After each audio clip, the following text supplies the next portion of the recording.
ನಮಸ್ಕಾರ ಪ್ರಿಯ ವಿದ್ಯಾರ್ಥಿ ಮಿತ್ರರೇ, ಈ ವಿಡಿಯೋದಲ್ಲಿ ಸಮಾಜ ವಿಜ್ಞಾನ SSLC ವಾರ್ಷಿಕ ಪರೀಕ್ಷೆ 2025-26ರ ಪರೀಕ್ಷೆ 1ರ ಪ್ರಶ್ನೆ ಪತ್ರಿಕೆಗೆ ಉತ್ತರಗಳು ಅಂದ್ರೆ ಕೀ ಆನ್ಸರ್ ಇದೆ. ಇದರ ಸದುಪಯೋಗವನ್ನು ಪಡಿಸಿಕೊಳ್ಳಿ ವಿದ್ಯಾರ್ಥಿ ಹಾಗೂ ವಿದ್ಯಾರ್ಥಿನಿ ಮಿತ್ರರೇ. ಹಾಗೂ ನಮ್ಮ ಯೂಟ್ಯೂಬ್ ಚಾನೆಲ್ ನ ಸಬ್ಸ್ಕ್ರೈಬ್ ಮಾಡ್ಕೊಳ್ಳೋದನ್ನ ದಯವಿಟ್ಟು ಮರಿಬೇಡಿ. ಬನ್ನಿ ಪ್ರಶ್ನೆ ಪತ್ರಿಕೆಗೆ ಉತ್ತರಗಳನ್ನ ಸಾಲ್ವ್ ಮಾಡ್ತೀನಿ. ಗಮನವಿಟ್ಟು ಇದರ ಸದುಪಯೋಗವನ್ನು ಪಡಿಸಿಕೊಳ್ಳ್ರಿ ಪ್ರಿಯ ಮಿತ್ರರೇ. ಕ್ವಶನ್ ಪೇಪರ್ ನ ಅವಲೋಕಿಸೋಣ. ಎ ಅಂತ ಇದೆ ಗಮನಿಸಿ ವಿದ್ಯಾರ್ಥಿ ಮಿತ್ರರೇ. CCE RF RR PF PR ಇಷ್ಟು ಸಮಾಜ ವಿಜ್ಞಾನ ಪ್ರಶ್ನೆ ಪತ್ರಿಕೆಯಾಗಿದೆ ಮಕ್ಕಳೇ. ಕರ್ನಾಟಕ ಶಾಲಾ ಪರೀಕ್ಷೆ ಮತ್ತು ಮೌಲ್ಯ ನಿರ್ಣಯ ಮಂಡಳಿ Malleshwaram Bengaluru 560003. Karnataka school examination and assessment board Malleshwaram Bengaluru 560003. March ಅಥವಾ ಏಪ್ರಿಲ್ 2026ರ ಪರೀಕ್ಷೆ 1.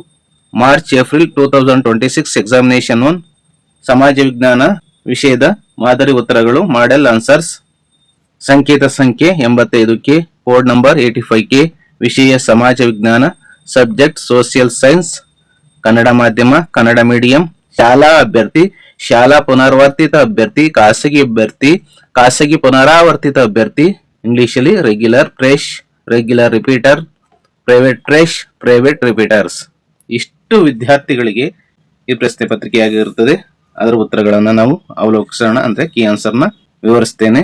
ದಿನಾಂಕ 2/4/2026ರಲ್ಲಿ ನಡೆದಿದೆ. ಡೇಟ್ 2/4/2026. ಗರಿಷ್ಠ ಅಂಕಗಳು 80, ಮ್ಯಾಕ್ಸಿಮಮ್ ಮಾರ್ಕ್ಸ್ 80. ಈಗ ನಾವು ಪ್ರಶ್ನೆ ಪತ್ರಿಕೆಯಲ್ಲಿರುವಂತಹ ಪ್ರಶ್ನೆಗಳಿಗೆ ಉತ್ತರಗಳನ್ನ ಅವಲೋಕಿಸೋಣ. ಇದರ ಸದುಪಯೋಗವನ್ನ ಪಡಿಸಿಕೊಳ್ಳಿ SLCಯ ವಿದ್ಯಾರ್ಥಿನಿ ಮಿತ್ರರೇ.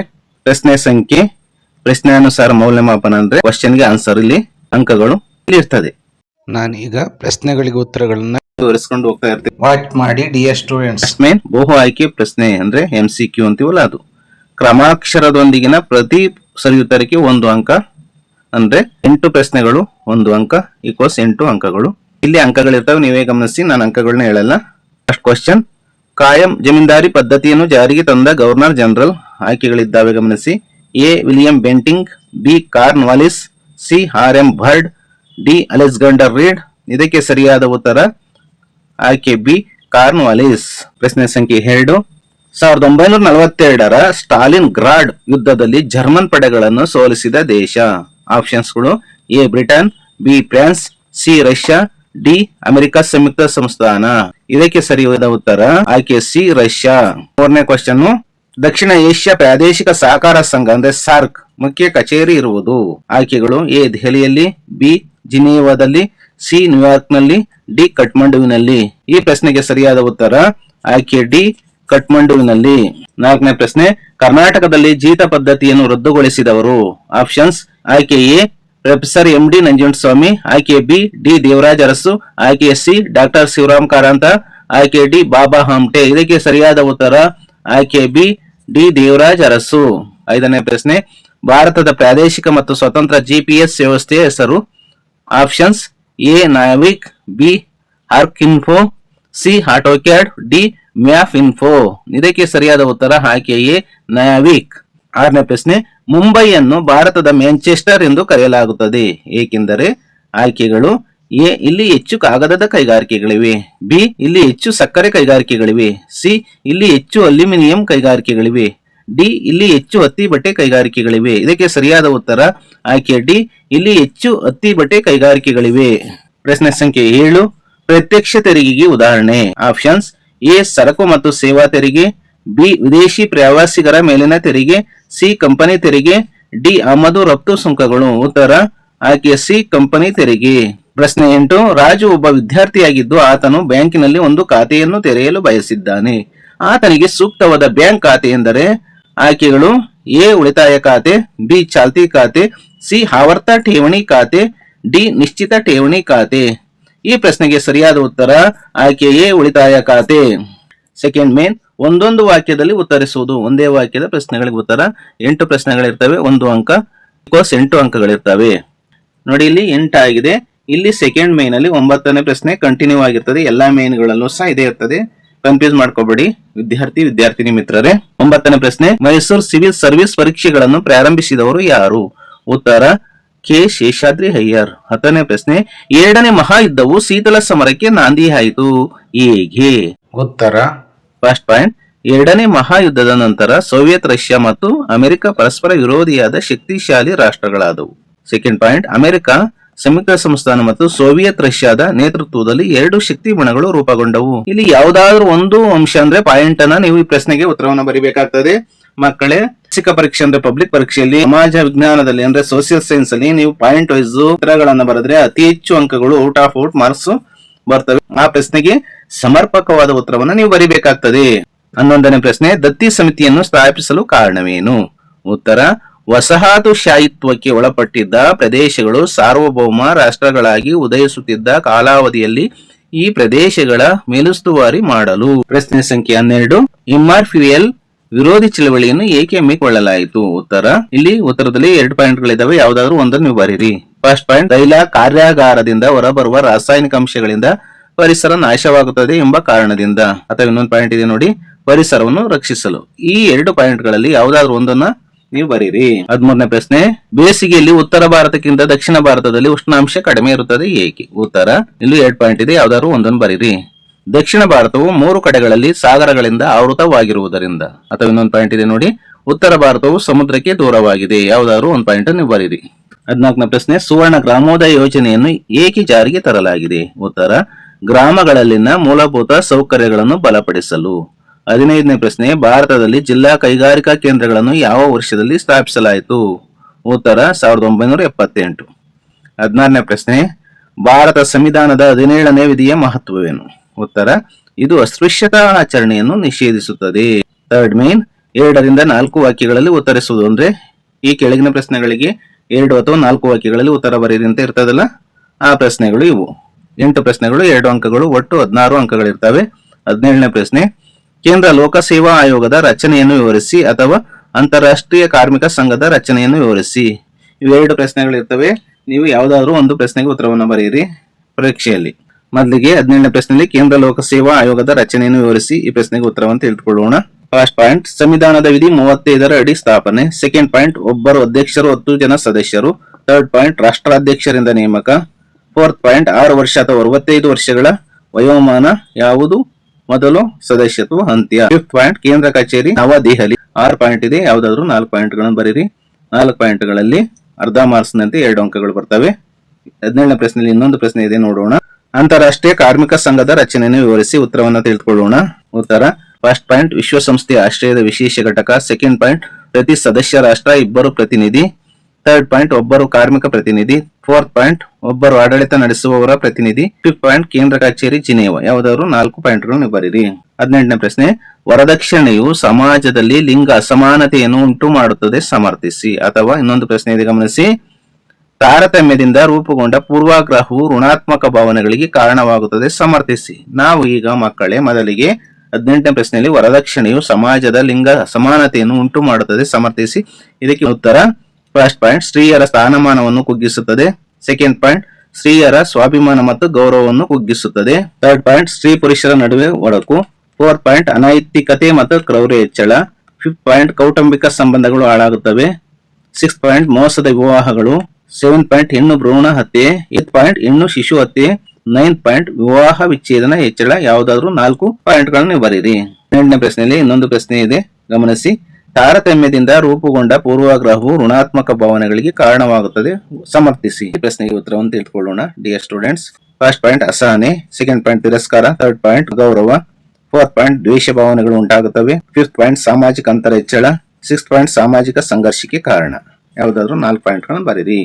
19ನೇ ಪ್ರಶ್ನೆ, ಸ್ವಾತಂತ್ರ್ಯಾನಂತರದಲ್ಲಿ ಭಾರತವು ಎದುರಿಸಿದ ಸಮಸ್ಯೆಗಳು ಯಾವುವು? ಉತ್ತರವನ್ನು ನೋಡೋಣ. ಫಸ್ಟ್ ಪಾಯಿಂಟ್, ನಿರಾಶ್ರಿತರ ಸಮಸ್ಯೆ. ಸೆಕೆಂಡ್ ಪಾಯಿಂಟ್, ಕೋಮು ಗಲಭೆಗಳು.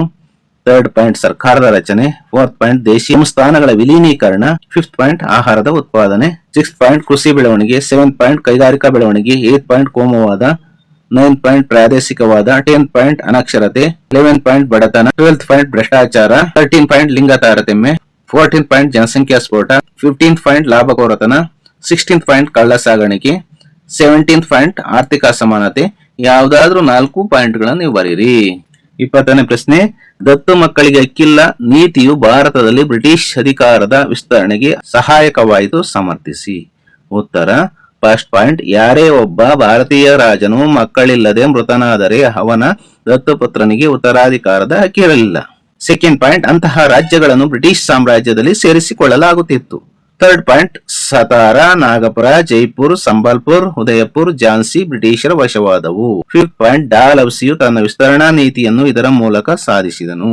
ಪ್ರಶ್ನೆ ಸಂಖ್ಯೆ 21, ಮಳೆ ಕೊಯ್ಲಿನ ಪ್ರಾಮುಖ್ಯತೆಯನ್ನು ವಿವರಿಸಿ. ಉತ್ತರ ಫಸ್ಟ್ ಪಾಯಿಂಟ್, ನೀರು ಅಮೂಲ್ಯವಾದುದು. ಸೆಕೆಂಡ್ ಪಾಯಿಂಟ್, ಭಾರತದಲ್ಲಿ ಜಲಸಂಪತ್ತಿನ ಹಂಚಿಕೆಯು ತಾರತಮ್ಯದಿಂದ ಕೂಡಿದೆ. ಥರ್ಡ್ ಪಾಯಿಂಟ್, ಮಳೆಗಾಲದ ಅವಧಿ ಕಡಿಮೆಯಾಗಿದೆ. ಮಳೆಗಾಲಕ್ಕೆ ಮಳೆಯು ಸೀಮಿತವಾಗಿದೆ. ಫೋರ್ತ್ ಪಾಯಿಂಟ್, ಹೆಚ್ಚು ಮಳೆಯ ಪ್ರದೇಶಗಳು ದೀರ್ಘವಾದ ಮಳೆರಹಿತ ಪ್ರದೇಶಗಳಾಗುತ್ತಿವೆ. ಫಿಫ್ತ್ ಪಾಯಿಂಟ್, ಬೇಸಿಗೆಯಲ್ಲಿ ನೀರಿನ ಕೊರತೆ ಕಂಡುಬರುತ್ತದೆ. ಸಿಕ್ಸ್ತ್ ಪಾಯಿಂಟ್, ಜಲಕ್ಷಾಮದ ಪರಿಹಾರಕ್ಕೆ ಸರಳ ಮಾರ್ಗ ಮಳೆ ಕೊಯ್ಲು. ಸೆವೆಂತ್ ಪಾಯಿಂಟ್, ಸಾರ್ವಜನಿಕ ನೀರು ಪೂರೈಕೆ ಮೇಲಿನ ಅವಲಂಬನೆಯು ಕಡಿಮೆಯಾಗುವುದು. ಏತ್ ಪಾಯಿಂಟ್, ಅಂತರ್ಜಲ ಮಟ್ಟದ ಮರುಪೂರಣ. ಯಾವುದಾದ್ರೂ 4 ಅಂಶಗಳನ್ನ ನೀವು ಬರೆಯಿರಿ. 22ನೇ ಪ್ರಶ್ನೆ, ತೋಟಗಾರಿಕಾ ಮತ್ತು ಪುಷ್ಪ ಬೇಸಾಯಗಳು ಭಾರತೀಯ ರೈತರ ಅಭಿವೃದ್ಧಿಗೆ ಸಹಾಯ ಮಾಡಿವೆ, ಸಮರ್ಥಿಸಿ. ಉತ್ತರ ಫಸ್ಟ್ ಪಾಯಿಂಟ್, ತೋಟಗಾರಿಕೆ ಮತ್ತು ಪುಷ್ಪ ಬೇಸಾಯವು ಇತ್ತೀಚೆಗೆ ಭಾರತದಲ್ಲಿ ಹೆಚ್ಚು ಅಭಿವೃದ್ಧಿ ಹೊಂದಿವೆ. ಸೆಕೆಂಡ್ ಪಾಯಿಂಟ್, ಆರ್ಥಿಕತೆಯಲ್ಲಿ ಪ್ರಮುಖ ಪಾತ್ರ. ಥರ್ಡ್ ಪಾಯಿಂಟ್, ಹೂವುಗಳಿಗೆ ಅಪಾರ ಬೇಡಿಕೆ ಇದೆ. ಫೋರ್ತ್ ಪಾಯಿಂಟ್, ಇವುಗಳು ರೈತರ ಆದಾಯ ವೃದ್ಧಿಸಲು ಪೂರಕವಾಗಿವೆ. ಫಿಫ್ತ್ ಪಾಯಿಂಟ್, ಮಹಿಳೆಯರಿಗೆ ಉಪಯುಕ್ತ. ಸಿಕ್ಸ್ತ್ ಪಾಯಿಂಟ್, ಪ್ರಮುಖ ಮಾರುಕಟ್ಟೆ. ಸೆವೆಂತ್ ಪಾಯಿಂಟ್, ಉದ್ಯೋಗಾವಕಾಶಗಳನ್ನು ಒದಗಿಸುತ್ತದೆ. ಏತ್ ಪಾಯಿಂಟ್, ರಫ್ತು ಉತ್ತೇಜಿಸುತ್ತದೆ. ನೈನ್ತ್ ಪಾಯಿಂಟ್, ಇತರ ಬೆಳೆಗಳಿಗೆ ಪೂರಕವಾಗಿದೆ. ಯಾವುದಾದ್ರೂ 4 ಪಾಯಿಂಟ್ಗಳನ್ನು ಬರೆಯಿರಿ ಮಕ್ಕಳೇ. 23ನೇ ಪ್ರಶ್ನೆ, ನೀತಿ ಆಯೋಗದ ಧ್ಯೇಯೋದ್ದೇಶಗಳನ್ನು ವಿವರಿಸಿ. ಉತ್ತರ ಫಸ್ಟ್ ಪಾಯಿಂಟ್, ಭಾರತ ಸರ್ಕಾರದ ಚಿಂತಕರ ಚಾವಡಿಯಾಗಿ ಕಾರ್ಯನಿರ್ವಹಣೆ. ಸೆಕೆಂಡ್ ಪಾಯಿಂಟ್, ಆರ್ಥಿಕ ಅಭಿವೃದ್ಧಿಯನ್ನು ವೇಗಗೊಳಿಸುವ ನೋಡಲ್ ಏಜೆನ್ಸಿಯಾಗಿ ಕಾರ್ಯನಿರ್ವಹಣೆ. ಥರ್ಡ್ ಪಾಯಿಂಟ್, ಆರ್ಥಿಕ ನೀತಿ ನಿರೂಪಣೆಯಲ್ಲಿ ಕೆಳಮಟ್ಟದಿಂದ ಸಂಪನ್ಮೂಲಗಳ ಬಳಕೆ. ಫೋರ್ತ್ ಪಾಯಿಂಟ್, ನೀತಿ ನಿರೂಪಣೆಯಲ್ಲಿ ರಾಜ್ಯ ಸರ್ಕಾರಗಳ ಒಳಗೊಳ್ಳುವಿಕೆಯ ಮೂಲಕ ಸಹಕಾರಿ ಒಕ್ಕೂಟಕ್ಕೆ ಉತ್ತೇಜನ. 24ನೇ ಪ್ರಶ್ನೆ, ಪ್ರತಿ ವರ್ಷವೂ ಮಾರ್ಚ್ 15ರಂದು ವಿಶ್ವ ಗ್ರಾಹಕರ ಹಕ್ಕುಗಳ ದಿನವನ್ನಾಗಿ ಆಚರಿಸಲಾಗುತ್ತದೆ, ಏಕೆ? ಉತ್ತರ ಫಸ್ಟ್ ಪಾಯಿಂಟ್, ಅಮೆರಿಕದ ಅಂದಿನ ಅಧ್ಯಕ್ಷ ಜಾನ್ ಎಫ್ ಕೆನಡಿ ತನ್ನ ದೇಶದ ನಾಗರಿಕರಿಗೆ 4 ಗ್ರಾಹಕರ ಹಕ್ಕುಗಳನ್ನು ನೀಡಿದರು. ಸೆಕೆಂಡ್ ಪಾಯಿಂಟ್, ಸುರಕ್ಷತೆ ಹಕ್ಕು, ಆಯ್ಕೆ ಹಕ್ಕು, ಮಾಹಿತಿ ಪಡೆಯುವ ಹಕ್ಕು, ಆರಿಸುವ ಹಕ್ಕು. ಒಂದೊಂದು ಪಾಯಿಂಟ್ಗೂ ಒಂದೊಂದು ಮಾರ್ಕ್ಸ್ ಇಲ್ಲಿ ಮಕ್ಕಳ. ಫೋರ್ತ್ ಮೇನ್, 6 ವಾಕ್ಯಗಳಲ್ಲಿ ಉತ್ತರಿಸೋದು ಅಂದ್ರೆ ಕೆಳಗಿನ ಪ್ರಶ್ನೆಗಳಿಗೆ 6 ವಾಕ್ಯಗಳಲ್ಲಿ ಉತ್ತರ ಬರೀರಿ ಅಂತ ಇರ್ತದಲ್ಲ ಅದು. 9 ಪ್ರಶ್ನೆಗಳಿರ್ತವೆ, 3 ಅಂಕಗಳು, ಒಟ್ಟು 27 ಅಂಕಗಳಿರ್ತವೆ. 25ನೇ ಪ್ರಶ್ನೆ, ಬಕ್ಸಾರ್ ಕದನದ ಪರಿಣಾಮಗಳನ್ನು ವಿವರಿಸಿ. ಅಥವಾ ಇನ್ನೊಂದು ಪ್ರಶ್ನೆ ಇದೆ ಗಮನಿಸಿ, ಭಾರತದಲ್ಲಿ ಬ್ರಿಟಿಷ್ ಶಿಕ್ಷಣ ವ್ಯವಸ್ಥೆಯು ಬೀರಿದ ಪರಿಣಾಮಗಳನ್ನು ವಿವರಿಸಿ. ನಾವೀಗ ಮೊದಲಿಗೆ ಬಕ್ಸಾರ್ ಕದನದ ಪರಿಣಾಮಗಳನ್ನು ವಿವರಿಸಿ 25ನೇ ಪ್ರಶ್ನೆ ಉತ್ತರವನ್ನು ತಿಳಿದುಕೊಳ್ಳೋಣ. ಉತ್ತರ ಫಸ್ಟ್ ಪಾಯಿಂಟ್, 2ನೇ ಶಾ ಆಲಂ ಈಸ್ಟ್ ಇಂಡಿಯಾ ಕಂಪನಿಗೆ ಬಂಗಾಳದ ಮೇಲಿನ ದಿವಾನಿ ಹಕ್ಕು ನೀಡಿದನು. ಸೆಕೆಂಡ್ ಪಾಯಿಂಟ್, ಶಾ ಆಲಂ ವಾರ್ಷಿಕ 26 ಲಕ್ಷ ರೂಪಾಯಿಗಳನ್ನು ಪಡೆದು ಬಂಗಾಳದ ಮೇಲಿನ ಹಕ್ಕನ್ನೆಲ್ಲ ಬ್ರಿಟಿಷರಿಗೆ ಬಿಟ್ಟುಕೊಟ್ಟನು. ಸೆಕೆಂಡ್ ಪಾಯಿಂಟ್, ಔದ್ನ ನವಾಬ ಯುದ್ಧ ನಷ್ಟ ಪರಿಹಾರವಾಗಿ 50 ಲಕ್ಷ ರೂಪಾಯಿ ನೀಡಿದನು. ಥರ್ಡ್ ಪಾಯಿಂಟ್, ಮೀರ್ ಜಾಫರನ ಮಗನಿಗೆ ವಿಶ್ರಾಂತಿ ವೇತನ ನೀಡಲಾಯಿತು. ಫೋರ್ತ್ ಪಾಯಿಂಟ್, ಬಂಗಾಳದ ಪೂರ್ಣ ಆಡಳಿತ ಕಂಪನಿಗೆ ಒಳಪಟ್ಟಿತು. ಫಿಫ್ತ್ ಪಾಯಿಂಟ್, ರಾಬರ್ಟ್ ಕ್ಲೈವ್ ಬಂಗಾಳದಲ್ಲಿ ದ್ವಿಜ ಸರ್ಕಾರವನ್ನು ಜಾರಿಗೆ ತಂದನು. ಇಲ್ಲಿ 6 ಪಾಯಿಂಟ್ಗಳಿದೆ, ಅರ್ಧ ಮಾರ್ಕ್ಸ್, ಒಟ್ಟು 3 ಅಂಕಗಳಿರ್ತವೆ. ಅಥವಾ ಇನ್ನೊಂದು ಪ್ರಶ್ನೆ ಇದೆ ನೋಡೋಣ.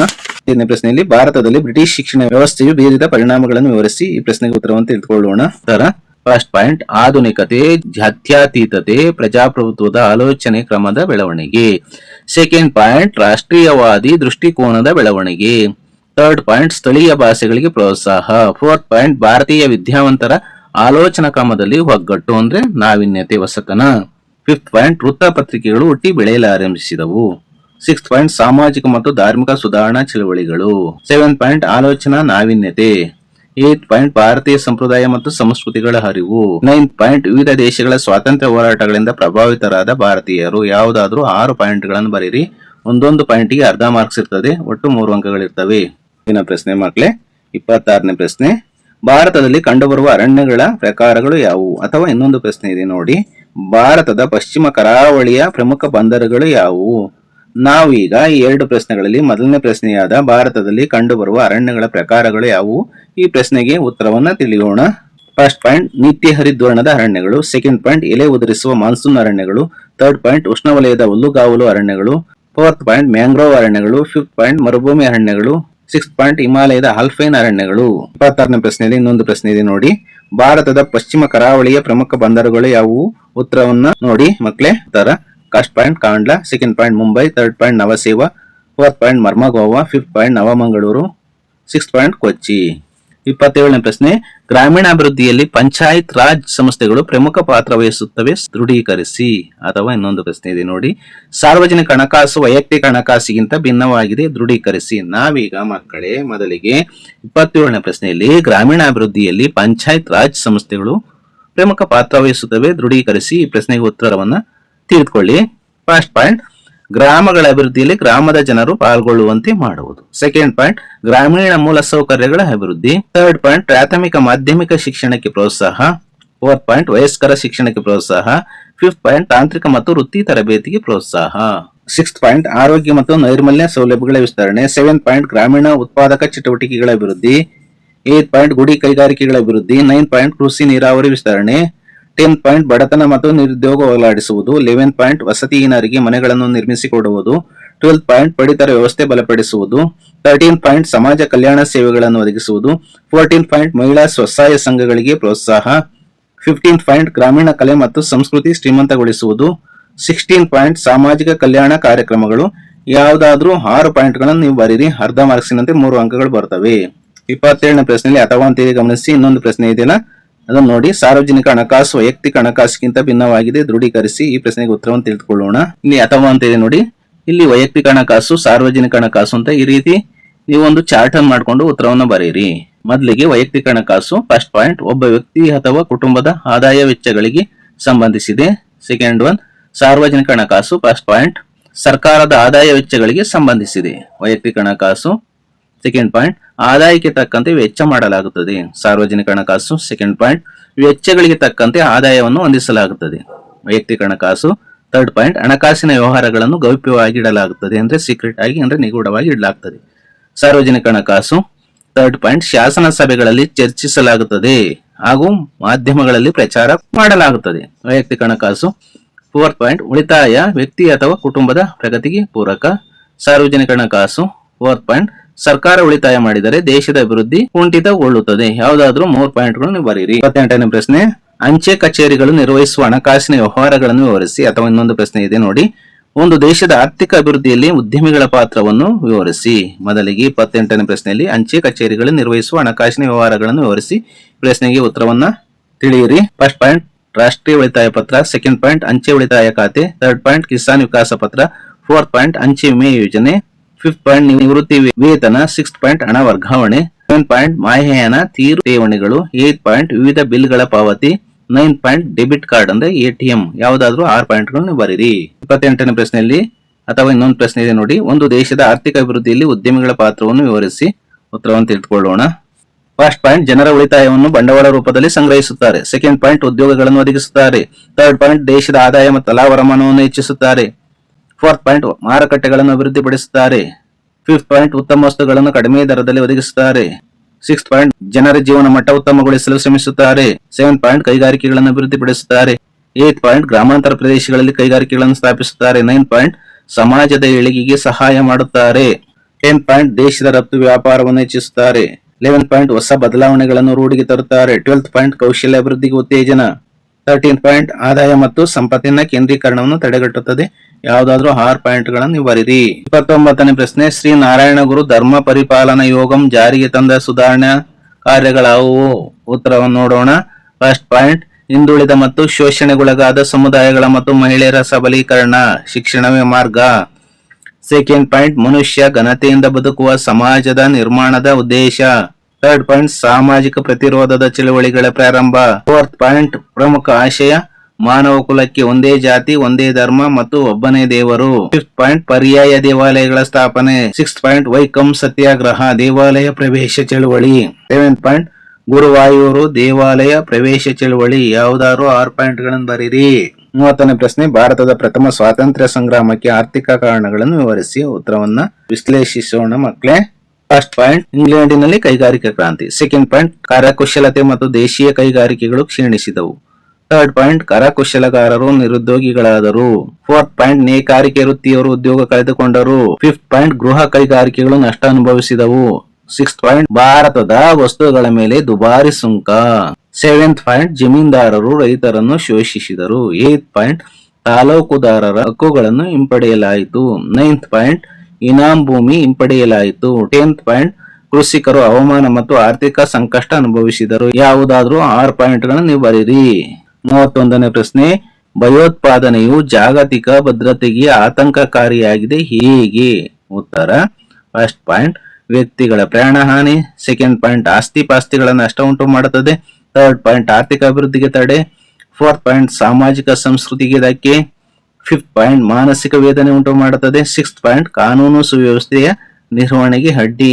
32ನೇ ಪ್ರಶ್ನೆ, ಸಂಘಟಿತ ವಲಯದ ದುಡಿಮೆಗಾರರ ಲಕ್ಷಣಗಳನ್ನು ವಿವರಿಸಿ. ಉತ್ತರ, 1ನೇ ಅಂಶ ಕಾನೂನು ಕಾಯ್ದೆಗಳಿಗೆ ಬದ್ಧತೆ, 2ನೇ ಅಂಶ ನಿಗದಿತ ಕಾರ್ಯಕ್ಷೇತ್ರ, 3ನೇ ಅಂಶ ಅಧಿಕಾರದ ಏಣಿ ಶ್ರೇಣಿ, 4ನೇ ಅಂಶ ವಿಶೇಷ ಪರಿಣಿತಿ, ತರಬೇತಿ, ಅನುಭವ, ಶೈಕ್ಷಣಿಕ ಅರ್ಹತೆಗಳಿಗೆ ಅವಕಾಶ, 5ನೇ ಅಂಶ ಎಲ್ಲಾ ವ್ಯವಹಾರಗಳು ಬರಹ ರೂಪದಲ್ಲಿರುತ್ತವೆ, 6ನೇ ಅಂಶ ನಿಗದಿತ ವೇತನ ಇರುತ್ತದೆ, 7ನೇ ಅಂಶ ಭತ್ಯೆ ಇರುತ್ತದೆ, 8ನೇ ಅಂಶ ವಿರಾಮ ವೇತನ ಇರುತ್ತದೆ, 9ನೇ ಅಂಶ ನಿವೃತ್ತಿ ವೇತನ ಇರುತ್ತದೆ, 10ನೇ ಅಂಶ ವೈದ್ಯಕೀಯ ಸೌಲಭ್ಯವಿದೆ, 11ನೇ ಅಂಶ ನಿಗದಿತ ಸಮಯದಲ್ಲಿ ಮಾತ್ರ ಕಾರ್ಯನಿರ್ವಹಣೆ. ಯಾವುದಾದ್ರೂ 6 ಪಾಯಿಂಟ್ಗಳನ್ನ ನೀವು ಬರೀರಿ. 33ನೇ ಪ್ರಶ್ನೆ, ಭೂಕಂಪಗಳು ಅತ್ಯಂತ ವಿನಾಶಕಾರಿಯಾಗಿವೆ, ಈ ಹೇಳಿಕೆಯನ್ನು ಸಮರ್ಥಿಸಿ. ಉತ್ತರ, ಫಸ್ಟ್ ಪಾಯಿಂಟ್ ಜನರ ಸಾವು ನೋವು ಮತ್ತು ಆಸ್ತಿಪಾಸ್ತಿಗಳಿಗೆ ಹಾನಿ, ಸೆಕೆಂಡ್ ಪಾಯಿಂಟ್ ಸಾರಿಗೆ ಸಂಪರ್ಕ ಕಡಿತ, ವಿದ್ಯುತ್ ಕಡಿತ, ಥರ್ಡ್ ಪಾಯಿಂಟ್ ಸಾಂಕ್ರಾಮಿಕ ರೋಗಗಳ ಹರಡುವಿಕೆ, ಫೋರ್ತ್ ಪಾಯಿಂಟ್ ಸಾಗರದ ಅಲೆಗಳು ದಡಗಳಿಗೆ ಅಪ್ಪಳಿಸುವಿಕೆ, fifth point tsunami, sixth point ನದಿಯ ದಿಕ್ಕು ಬದಲಾಗುವಿಕೆ. ಫಿಫ್ತ್ ಮೇನ್, ಈ ಕೆಳಗಿನ ಪ್ರಶ್ನೆಗಳಿಗೆ 8ರಿಂದ 10 ವಾಕ್ಯಗಳಿಗೆ ಉತ್ತರಿಸಿ ಅಂತ ಇರ್ತದಲ್ಲ ಆ ಪ್ರಶ್ನೆ. 8ರಿಂದ 10 ವಾಕ್ಯಗಳಲ್ಲಿ ಉತ್ತರಿಸುವುದು. 4 ಪ್ರಶ್ನೆಗಳು 4 ಅಂಕಗಳು, ಒಟ್ಟು 16 ಅಂಕಗಳಿರ್ತವೆ. ಡಿಯರ್ ಸ್ಟೂಡೆಂಟ್ಸ್, 34ನೇ ಪ್ರಶ್ನೆ, ಬ್ರಿಟಿಷರ ಆಳ್ವಿಕೆಯ ವಿರುದ್ಧ ಅಲಗಲಿ ಬೇಡರ ಪ್ರತಿಭಟನೆಯು ಒಂದು ಪ್ರಮುಖ ಸಶಸ್ತ್ರ ದಂಗೆಯಾಗಿತ್ತು ಹೇಗೆ? ಅಥವಾ ಸ್ವಾಮಿ ದಯಾನಂದ ಸರಸ್ವತಿಯವರ ಕೊಡುಗೆಗಳನ್ನು ವಿಶ್ಲೇಷಿಸಿ. ನಾವೀಗ ಮೊದಲಿಗೆ 34ನೇ ಪ್ರಶ್ನೆಯಲ್ಲಿ ಬ್ರಿಟಿಷರ ಆಳ್ವಿಕೆಯ ವಿರುದ್ಧ ಅಲಗಲಿ ಬೇಡರ ಪ್ರತಿಭಟನೆಯು ಒಂದು ಪ್ರಮುಖ ಸಶಸ್ತ್ರ ದಂಗೆಯಾಗಿತ್ತು ಹೇಗೆ?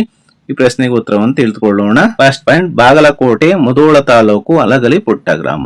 ಸೆಕೆಂಡ್ ಪಾಯಿಂಟ್, ಬ್ರಿಟಿಷರು ತಮ್ಮ ಆಳ್ವಿಕೆಯ ಪ್ರದೇಶದಲ್ಲಿ ಶಸ್ತ್ರಗಳ ಬಳಕೆ ನಿರ್ಬಂಧಿಸಿ ಕಾನೂನನ್ನು ಜಾರಿಗೊಳಿಸಿದರು. ಥರ್ಡ್ ಪಾಯಿಂಟ್, ಇದನ್ನು ಅಲಗಲಿಗೂ ಅನ್ವಯಿಸಲಾಯಿತು. ಫೋರ್ತ್ ಪಾಯಿಂಟ್, ಅಲಗಲಿ ಬೇಡರು ಬೇಟೆಯಾಡಲು ಬಳಸುತ್ತಿದ್ದ ಬಂದೂಕುಗಳನ್ನು ಬ್ರಿಟಿಷರಿಗೆ ಒಪ್ಪಿಸಲು ಸಿದ್ಧರಿರಲಿಲ್ಲ. ಫಿಫ್ತ್ ಪಾಯಿಂಟ್, ತಮ್ಮ ಹಕ್ಕನ್ನು ಉಳಿಸಿಕೊಳ್ಳಲು ಬ್ರಿಟಿಷರ ವಿರುದ್ಧ ಸಿಡಿದೆದ್ದರು. ಸಿಕ್ಸ್ತ್ ಪಾಯಿಂಟ್, ಈ ಹೋರಾಟದಲ್ಲಿ ಅಲಗಲಿಯ ಸುತ್ತಮುತ್ತಲಿನ ಮಂಟೂರು, ಬೋದಾನಿ, ಅಲಗುಂಡಿಯ ಬೇಡರು ಸೇರಿಕೊಂಡರು. ಸೆವೆಂತ್ ಪಾಯಿಂಟ್, ಬ್ರಿಟಿಷರ ಸೇನೆ ಅಲಗಲಿ ಗ್ರಾಮವನ್ನು ತಲುಪಿತು. ಏತ್ ಪಾಯಿಂಟ್, ಬಂಡಾಯವಿದ್ದ ಬೇಡರನ್ನು ಹತ್ತಿಕ್ಕಲಾಯಿತು. 9th ಪಾಯಿಂಟ್, ಬಂಡಾಯಗಾರರನ್ನು ಗಲ್ಲಿಗೇರಿಸಲಾಯಿತು. 10th ಪಾಯಿಂಟ್, ಇದರಿಂದ ಈ ಬಂಡಾಯವು ಕೊನೆಗೊಂಡಿತು. ಯಾವುದಾದ್ರು 8 ಪಾಯಿಂಟ್ಗಳನ್ನು ನೀವು ಬರೀರಿ. 34ನೇ ಪ್ರಶ್ನೆಯಲ್ಲಿ ಇನ್ನೊಂದು ಪ್ರಶ್ನೆ ಇದೆ ನೋಡಿ. ಸ್ವಾಮಿ ದಯಾನಂದ ಸರಸ್ವತಿಯವರ ಕೊಡುಗೆಗಳನ್ನು ವಿಶ್ಲೇಷಿಸಿ ಅಂದ್ರೆ ಅನಾಲಿಸಿಸ್ ಮಾಡಿ ಅಂತ ಇದರರ್ಥ. ಈ ಪ್ರಶ್ನೆಗೆ ಉತ್ತರವನ್ನು ತಿಳಿದುಕೊಳ್ಳೋಣ. ಫಸ್ಟ್ ಪಾಯಿಂಟ್, ಆರ್ಯ ಸಮಾಜವನ್ನು ಸ್ಥಾಪಿಸಿದರು. ಸೆಕೆಂಡ್ ಪಾಯಿಂಟ್, ವೇದಗಳು ಸತ್ಯ ಮತ್ತು ಜ್ಞಾನದ ಮೂಲವೆಂದರು. ಥರ್ಡ್ ಪಾಯಿಂಟ್, ವೇದಗಳಿಗೆ ಹಿಂದಿರುಗಿ ಎಂದು ಘೋಷಿಸಿದರು. ಫೋರ್ತ್ ಪಾಯಿಂಟ್, ವಿಗ್ರಹಾರಾಧನೆ ಜಾತಿ ಪದ್ಧತಿಯ ಖಂಡನೆ. ಫಿಫ್ತ್ ಪಾಯಿಂಟ್, ವಿಧವಾ ವಿವಾಹವನ್ನು ಪ್ರೋತ್ಸಾಹಿಸಿದರು. ಸಿಕ್ಸ್ತ್ ಪಾಯಿಂಟ್, ಸ್ವದೇಶಿ ವಸ್ತುಗಳ ಬಳಕೆಗೆ ಕರೆ ನೀಡಿದರು. 7th ಪಾಯಿಂಟ್, ಸತ್ಯಾರ್ಥ ಪ್ರಕಾಶ ಕೃತಿ ರಚಿಸಿದರು. 8th ಪಾಯಿಂಟ್, ಶುದ್ಧಿ ಚಳುವಳಿ ಪ್ರಾರಂಭಿಸಿದರು. 9th ಪಾಯಿಂಟ್, ಭಾರತೀಯರಿಗೆ ಭಾರತ ಎಂದು ಘೋಷಿಸಿದರು. ಯಾವುದಾದರೂ 8 ಪಾಯಿಂಟ್ಗಳನ್ನು ನೀವು ಬರೀರಿ. 35ನೇ ಪ್ರಶ್ನೆ, ಮಣ್ಣಿನ ಸವೆತವನ್ನು ತಡೆಗಟ್ಟುವ ವಿಧಾನಗಳನ್ನು ತಿಳಿಸಿ. ಅಥವಾ ಇನ್ನೊಂದು ಪ್ರಶ್ನೆ ಇದೆ ನೋಡಿ. ಕೈಗಾರಿಕೆಗಳ ಸ್ಥಾನೀಕರಣದ ಮೇಲೆ ಪ್ರಭಾವ ಬೀರುವ ಅಂಶಗಳನ್ನು ತಿಳಿಸಿ. 35ನೇ ಪ್ರಶ್ನೆಯಲ್ಲಿ ಮೊದಲನೇ ಪ್ರಶ್ನೆಯಾದ ಮಣ್ಣಿನ ಸವೆತವನ್ನು ತಡೆಗಟ್ಟುವ ವಿಧಾನಗಳನ್ನು ತಿಳಿಸಿ. ಇದಕ್ಕೆ ಉತ್ತರವನ್ನ ತಿಳಿದುಕೊಳ್ಳೋಣ. ಫಸ್ಟ್ ಪಾಯಿಂಟ್, ಇಳಿಜಾರಿಗೆ ಅಡ್ಡಲಾಗಿ ಉಳುಮೆ ಮಾಡುವುದು. ಸೆಕೆಂಡ್ ಪಾಯಿಂಟ್, ಅಡ್ಡಬದುಗಳ ನಿರ್ಮಾಣ. ಥರ್ಡ್ ಪಾಯಿಂಟ್, ಅರಣ್ಯ ನಾಶವನ್ನು ತಡೆಗಟ್ಟುವುದು. ಫೋರ್ತ್ ಪಾಯಿಂಟ್, ಅರಣ್ಯಗಳ ಬೆಳವಣಿಗೆಗೆ ಪ್ರೋತ್ಸಾಹ. ಫಿಫ್ತ್ ಪಾಯಿಂಟ್, ಅತಿಯಾಗಿ ಮೇಯಿಸುವುದನ್ನು ನಿಯಂತ್ರಿಸುವುದು. ಸಿಕ್ಸ್ತ್ ಪಾಯಿಂಟ್, ನೀರಿನ ಯೋಜಿತ ಬಳಕೆ. 7th ಪಾಯಿಂಟ್, ಚೆಕ್ ಡ್ಯಾಮ್ಗಳ ನಿರ್ಮಾಣ. 8th ಪಾಯಿಂಟ್, ವೈಜ್ಞಾನಿಕ ಬೇಸಾಯ. 9th ಪಾಯಿಂಟ್, ಮೇಲ್ಮಣ್ಣಿನ ಬಳಕೆ ನಿಯಂತ್ರಣ. 9th ಪಾಯಿಂಟ್, ಹಂತ ಹಂತವಾಗಿ ವ್ಯವಸಾಯ ಕ್ಷೇತ್ರಗಳ ನಿರ್ಮಾಣ. ಯಾವ್ದಾದ್ರು 8 ಪಾಯಿಂಟ್ಗಳನ್ನ ಈ ಪ್ರಶ್ನೆಗೆ ಬರೆಯಿರಿ. 35ನೇ ಪ್ರಶ್ನೆಯಲ್ಲಿ ಇನ್ನೊಂದು ಪ್ರಶ್ನೆ ಇದೆ ನೋಡಿ. ಕೈಗಾರಿಕೆಗಳ ಸ್ಥಾನೀಕರಣದ ಮೇಲೆ ಪ್ರಭಾವ ಬೀರುವ ಅಂಶಗಳನ್ನು ತಿಳಿಸಿ. ಈ ಪ್ರಶ್ನೆಗೆ ಉತ್ತರವನ್ನು ತಿಳಿದುಕೊಳ್ಳೋಣ. ಫಸ್ಟ್ ಪಾಯಿಂಟ್, ಕಚ್ಚಾ ವಸ್ತುಗಳ ಲಭ್ಯತೆ. ಸೆಕೆಂಡ್ ಪಾಯಿಂಟ್, ಶಕ್ತಿ ಸಂಪನ್ಮೂಲಗಳ ಲಭ್ಯತೆ.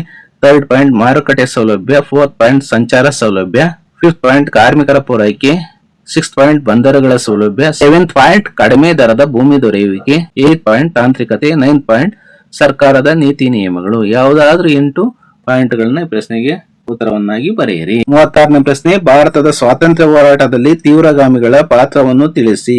ಉತ್ತರವನ್ನು ಅವಲೋಕಿಸೋಣ ಮಕ್ಕಳೇ. ಫಸ್ಟ್ ಪಾಯಿಂಟ್, ಬಾಲ ಗಂಗಾಧರ ತಿಲಕರು ತೀವ್ರವಾದಿ ಬಣದ ಪ್ರಮುಖರು. ಸೆಕೆಂಡ್ ಪಾಯಿಂಟ್, ಮಂದಗಾಮಿಗಳ ಮೃದು ಧೋರಣೆಯನ್ನು ಟೀಕಿಸಿದರು. ಥರ್ಡ್ ಪಾಯಿಂಟ್, ಮಂದಗಾಮಿಗಳನ್ನು ರಾಜಕೀಯ ಭಿಕ್ಷುಕರು ಎಂದು ಕರೆದರು. ಫೋರ್ತ್ ಪಾಯಿಂಟ್, ಬಂಗಾಳ ವಿಭಜನೆಯನ್ನು ವಿರೋಧಿಸಿದರು. ಫಿಫ್ತ್ ಪಾಯಿಂಟ್, ಸ್ವದೇಶಿ ಚಳವಳಿಯನ್ನು ಬೆಂಬಲಿಸಿದರು. ಸಿಕ್ಸ್ತ್ ಪಾಯಿಂಟ್, ಸ್ವದೇಶಿ ಆಳ್ವಿಕೆಯನ್ನು ಪ್ರತಿಪಾದಿಸಿದರು. ಸೆವೆಂತ್ ಪಾಯಿಂಟ್, ಸ್ವರಾಜ್ಯ ನನ್ನ ಜನ್ಮಸಿದ್ಧ ಹಕ್ಕು, ಅದನ್ನು ಪಡೆದೇ ತೀರುತ್ತೇನೆ ಎಂದು ತಿಲಕರು ಘೋಷಿಸಿದರು. ಏತ್ ಪಾಯಿಂಟ್, ಸ್ವಾತಂತ್ರ್ಯ ಹೋರಾಟಕ್ಕೆ ಜನಸಾಮಾನ್ಯರನ್ನು ಸಂಘಟಿಸಿದರು. ನೈನ್ತ್ ಪಾಯಿಂಟ್, ಧಾರ್ಮಿಕ ಆಚರಣೆಗಳ ಮೂಲಕ ಜನರನ್ನು ಸಂಘಟಿಸಿದರು. 10th ಪಾಯಿಂಟ್, ಗಣೇಶ, ಶಿವಾಜಿ, ದುರ್ಗಾ ಪೂಜೆ ಉತ್ಸವಗಳ ಮೂಲಕ ರಾಷ್ಟ್ರೀಯತೆಗೆ ಪ್ರಚೋದಿಸಿದರು. 11th ಪಾಯಿಂಟ್, ಮರಾಠಿ ಭಾಷೆಯಲ್ಲಿ ಕೇಸರಿ, ಇಂಗ್ಲಿಷ್ ಭಾಷೆಯಲ್ಲಿ ಮರಾಠ ಪತ್ರಿಕೆಯನ್ನು ತಿಲಕರು ಪ್ರಕಟಿಸಿದರು. 12th ಪಾಯಿಂಟ್, ಪತ್ರಿಕೆಗಳ ಮೂಲಕ ರಾಷ್ಟ್ರೀಯ ಹೋರಾಟಕ್ಕೆ ಪ್ರೇರೇಪಿಸಿದರು. 13th ಪಾಯಿಂಟ್, ಬ್ರಿಟಿಷ್ ಸರ್ಕಾರದಿಂದ ತಿಲಕರ ಬಂಧನ. 14th ಪಾಯಿಂಟ್, ಜೈಲಿನಲ್ಲಿ ಗೀತಾ ರಹಸ್ಯ ರಚನೆ. ಯಾವುದಾದರೂ 8 ಪಾಯಿಂಟ್ಗಳನ್ನ ಮಕ್ಕಳೇ ನೀವು ಈ ಪ್ರಶ್ನೆಗೆ ಬರೆಯಿರಿ. 37ನೇ ಪ್ರಶ್ನೆ, ಆರ್ಥಿಕ ಅಸಮಾನತೆಯನ್ನು ನಿವಾರಿಸಲು ಅಗತ್ಯವಿರುವ ಕ್ರಮಗಳನ್ನು ವಿವರಿಸಿ. ಉತ್ತರ: ಫಸ್ಟ್ ಪಾಯಿಂಟ್, ಉತ್ತಮ ಆರ್ಥಿಕ ಸುಧಾರಣೆಗಳು. ಸೆಕೆಂಡ್ ಪಾಯಿಂಟ್, ಯೋಜನಾಬದ್ಧ ಹಣಕಾಸಿನ ನಿರ್ವಹಣೆ. ಥರ್ಡ್ ಪಾಯಿಂಟ್, ಪ್ರಗತಿಪರ ತೆರಿಗೆ. ಫೋರ್ತ್ ಪಾಯಿಂಟ್, ಸಣ್ಣ ಹಾಗೂ ಗ್ರಾಮೀಣ ಮಟ್ಟದ ಗುಡಿ ಹಾಗೂ ಗೃಹ ಕೈಗಾರಿಕೆಗಳ ಅಭಿವೃದ್ಧಿ. ಫಿಫ್ತ್ ಪಾಯಿಂಟ್, ಬೃಹತ್ ಉದ್ಯಮ ಮತ್ತು ಏಕಸ್ವಾಮ್ಯ ವಲಯಗಳ ಸರಿಯಾದ ನಿಯಂತ್ರಣ. ಸಿಕ್ಸ್ ಪಾಯಿಂಟ್, ಭೂ ಸುಧಾರಣೆ. 7 ಪಾಯಿಂಟ್, ಕಾರ್ಮಿಕರ ಪರ ಧೋರಣೆಗಳು. 8 ಪಾಯಿಂಟ್, ಸಾಮಾಜಿಕ ಭದ್ರತೆ. 9 ಪಾಯಿಂಟ್, ಬೃಹತ್ ಕೈಗಾರಿಕೆ ಮತ್ತು ನೀರಾವರಿ ಅಣೆಕಟ್ಟುಗಳ ನಿರ್ಮಾಣ ಸಂದರ್ಭದಲ್ಲಿ ಸಮರ್ಪಕ ಪರಿಹಾರ ಮತ್ತು ಪುನರ್ವಸತಿ ಒದಗಿಸುವುದು. 10th ಪಾಯಿಂಟ್, ಆದಾಯ ಗಳಿಸುವ ಅವಕಾಶಗಳನ್ನು ಒದಗಿಸುವುದು. ಯಾವುದಾದ್ರೂ 8 ಪಾಯಿಂಟ್ಗಳನ್ನ ನೀವು ಈ ಪ್ರಶ್ನೆಗೆ ಉತ್ತರವನ್ನಾಗಿ ಬರೆಯಿರಿ. ಕೊನೆ ಮೇನು 38ನೇ ಪ್ರಶ್ನೆ, ನಿಮಗೆ ನೀಡಿರುವ ಭಾರತದ ನಕ್ಷೆಯಲ್ಲಿ ಈ ಕೆಳಗಿನ ಯಾವುದಾದರೂ 5 ಗುರುತಿಸುವುದು. ಅಂದ್ರೆ ನಿಮಗೆ ಕೊಟ್ಟಿರುವ ಭಾರತದ ನಕ್ಷೆಯಲ್ಲಿ ಈ ಕೆಳಗಿನ ಯಾವುದಾದರೂ 5 ಸ್ಥಳಗಳನ್ನು ಗುರುತಿಸಿ ಅಂತ ಇರ್ತದೆ.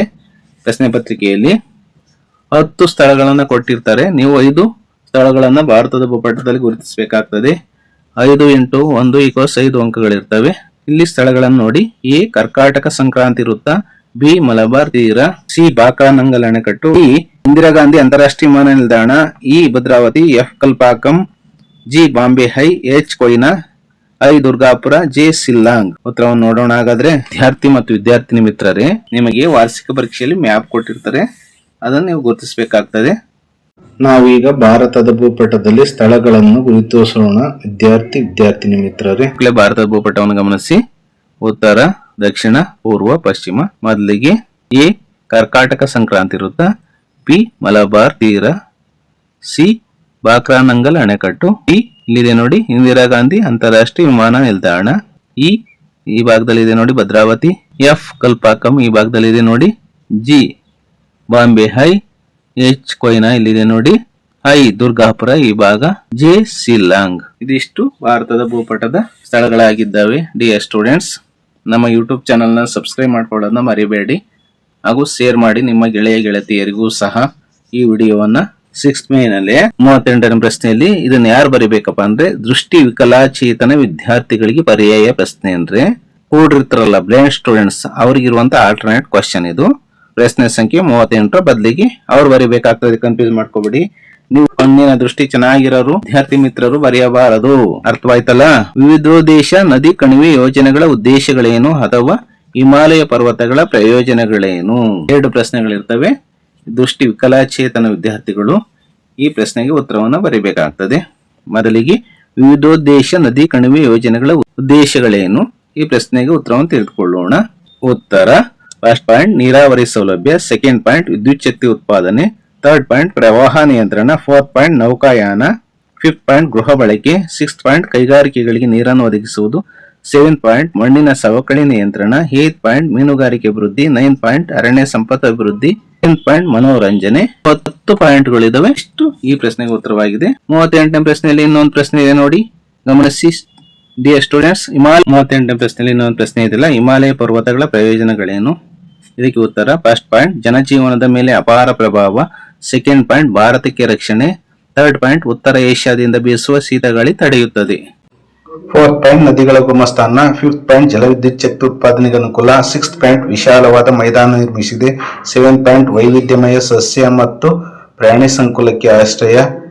8th ಪಾಯಿಂಟ್, ಅಪಾರವಾದ ಖನಿಜ ಸಂಪನ್ಮೂಲವಿದೆ. 9th ಪಾಯಿಂಟ್, ಧಾರ್ಮಿಕ ಕೇಂದ್ರಗಳು, ಉದಾಹರಣೆ ಬದರಿ, ಕೇದಾರ. 10th ಪಾಯಿಂಟ್, ಪ್ರವಾಸೋದ್ಯಮ. 11 ಪಾಯಿಂಟ್ ಗಿರಿಧಾಮಗಳು, 12 ಪಾಯಿಂಟ್ ಪರ್ವತ ಕಣಿವೆಗಳು, 13 ಪಾಯಿಂಟ್ ಜಗತ್ತಿನಲ್ಲಿಯೇ ಎತ್ತರವಾದ ಶಿಖರಗಳು. ಡಿಯರ್ ಸ್ಟೂಡೆಂಟ್ಸ್, ಇದುವರೆಗೂ ಸಮಾಜ ವಿಜ್ಞಾನ ವಾರ್ಷಿಕ ಪರೀಕ್ಷೆಯ ಎಲ್ಲಾ ಮೇನ್ಗಳ ಪ್ರಶ್ನೆಗಳಿಗೆ ಉತ್ತರಗಳನ್ನ ವಿವರಿಸಿದ್ದೇನೆ. ಈ ವಿಡಿಯೋವನ್ನ ಲೈಕ್ ಮಾಡಿ, ಕಮೆಂಟ್ ಮಾಡಿ ಹಾಗೂ ನಿಮ್ಮ ಫ್ರೆಂಡ್ಸ್ಗೆ ಶೇರ್ ಮಾಡಿ. ನಮ್ಮ ಯೂಟ್ಯೂಬ್ ಚಾನೆಲ್ನ ಸಬ್ಸ್ಕ್ರೈಬ್ ಮಾಡ್ಕೊಳ್ಳೋದನ್ನ ಮರೆಯಬೇಡಿ. ಎಲ್ಲರಿಗೂ ಸಹ ವಿಡಿಯೋ ನೋಡಿದ್ದಕ್ಕಾಗಿ ತುಂಬ ಹೃದಯದ ಧನ್ಯವಾದಗಳು.